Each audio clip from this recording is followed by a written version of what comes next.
Olha só, o pessoal da UOL aqui está fazendo uma reportagem, o senhor Paulo Camargo, falando uma coisa que eu já falei aqui outras vezes, né? Que ó, a geração Z não é o problema é você. Ele está certo, né? Ou seja, a geração Z é o futuro, meu amigo. Não tem esse negócio.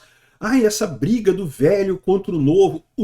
Vou te contar um negócio, o novo sempre ganha, porque o velho tá morrendo. A gente tá morrendo, cara. Eu tô morrendo, tô ficando velho. Daqui a pouco eu morro. Os jovens é que são o futuro. Não há como escapar disso. Esse pessoal que fala assim, não, que esses jovens da geração Z, eu recuso esses jovens. Meu amigo, você que está errado, não tem esse negócio não. O futuro é esse, né?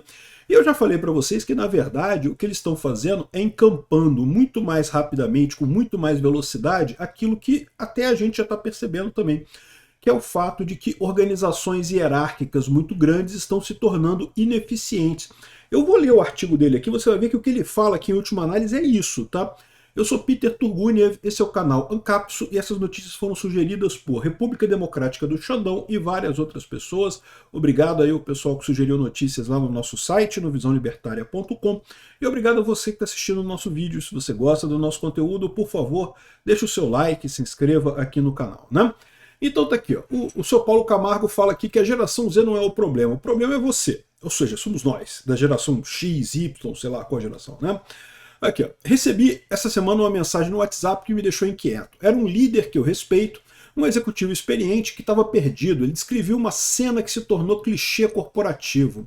Um colaborador da geração Z chegou 2 horas atrasado no dia seguinte a uma longa noite de trabalho. A justificativa, bom, ontem eu trabalhei até tarde, dormi demais. E a reação do líder foi esperada. Que absurdo! Como assim? O seu compromisso tem que estar aqui cedo, não sei o que lá. E a reação do jovem foi de indiferença. E aí o cara ficou preocupado, porque como pode, né? Ele deu um esporro no jovem e o jovem meio que cagou para o esporro dele, né? E aí o pessoal explicou aqui ó, que a frustração não é isolada. Uma pesquisa de fulano de tal aponta que 54% de não sei o que lá não se sentem engajados no trabalho. E segundo o LinkedIn, Workforce, não sei o que lá, essa geração é 3 vezes mais propensa a mudar de emprego do que as anteriores. Olha só, isso aqui é o que eu falo para vocês. Isso aqui é indicação de que essas pessoas percebem que a estrutura hierárquica não tem mais o mesmo valor que tinha antes. Veja se não é isso.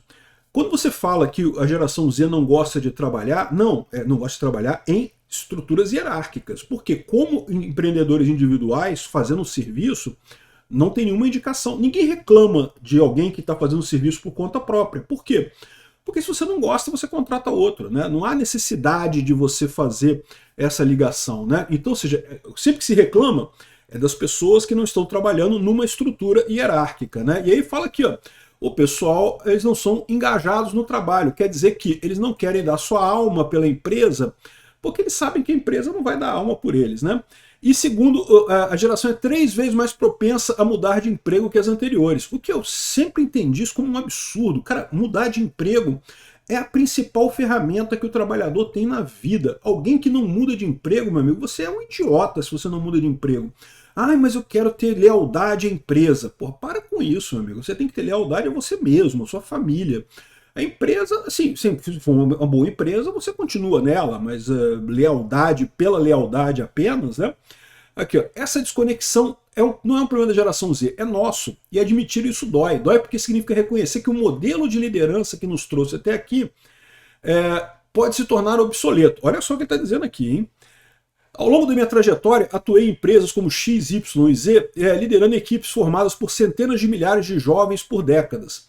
Se aprendi algo nesse percurso foi que a geração Z não é um enigma a ser decifrado, ela é um espelho brutalmente honesto de nossas próprias... Cara, o cara tá né, poético aqui, né? E ele fala aqui, ó, eu fui formado, como muitos da minha geração, em um modelo de liderança baseado em comando e controle. A liderança pela hierarquia. A hierarquia, você dá ordem, quem está debaixo obedece a sua ordem. Isso é a hierarquia, né? Como a gente já explicou lá no vídeo que eu fiz sobre a teoria do Ronald Coase, né? Em que você tem estruturas hierárquicas e estruturas descentralizadas, né? Uma é oposta à outra. E as duas têm sua vantagem, né? A estrutura hierárquica, quando você tem um custo de transação muito alto, favorece uma estrutura hierárquica. Quando você tem um custo de transação muito baixo, favorece a estrutura descentralizada. E o que está acontecendo no mundo é exatamente isso. A informação descentralizada e distribuída tornou essas estruturas hierárquicas muito pouco eficientes, né? A estrutura hierárquica, a natureza dela é a coisa coercitiva. O chefe manda.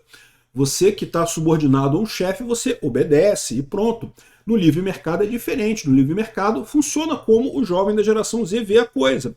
O cara pergunta se você quer fazer alguma coisa, oferece um benefício em relação àquilo que você quer, e se você topar aquela relação custo-benefício, se você topar fazer aquilo por aquele benefício, beleza, você faz um negócio. É uma transação atômica de convencimento, sem ser ordem, não é obrigatório, não é obrigado aqui, né?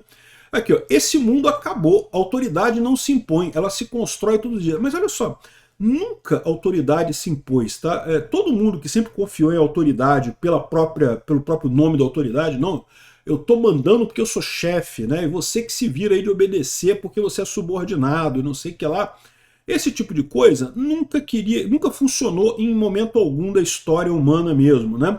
Agora, havia uma época em que isso ainda era considerado uma coisa positiva. Por quê? Porque como a estrutura hierárquica ainda gerava recompensas que valiam a pena, né? Ainda era eficiente economicamente, e portanto as pessoas que estavam numa empresa acabavam ganhando dinheiro com isso, né? Você meio que releva, né? Ah, o chefe mandou fazer uma coisa besta aqui. Beleza, mas a gente faz, né? Por ganhar dinheiro, né? Tô aqui para ganhar dinheiro mesmo. O chefe mandou e a gente obedece, né? Agora, à medida que essa estrutura se torna menos eficiente, a lógica já não é tão simples, né? Ah, mas o cara mandou eu fazer aqui, mas pô, esse troço aqui não tá me dando tanto dinheiro assim não. Então ele mandou e eu não concordo, acho que tá errado, pô, não vou fazer não, né?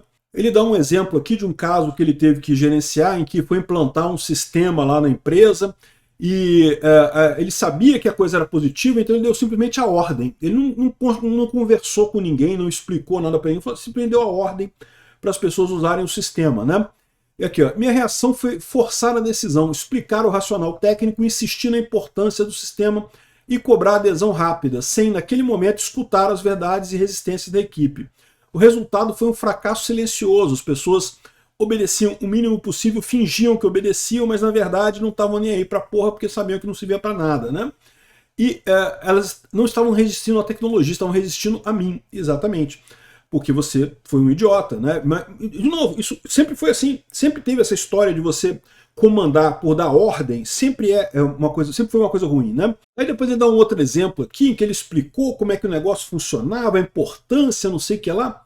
Mais uma vez, o convencimento, ao invés da ordem, né?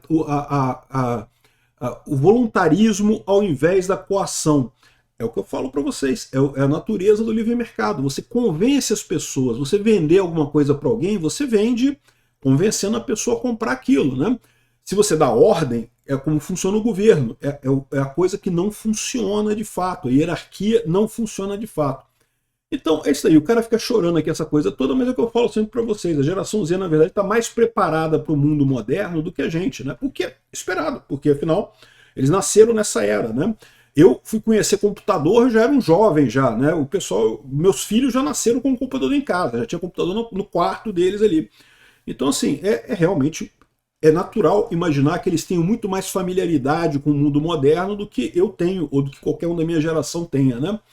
E para o bem e para o mal, tá? Ou seja, tem o lado ruim da coisa, com certeza, mas tem um lado bom também. E o ponto central é esse, não tem esse negócio de discutir se é bom ou se é ruim. É uma característica que veio para ficar. É isso daí mesmo, não tem outra alternativa. Esse é o caminho. Obrigado por assistir nosso vídeo até o final. Tem alguns links para você nos ajudar aí na tela e também na descrição desse vídeo. Contribua com o nosso projeto.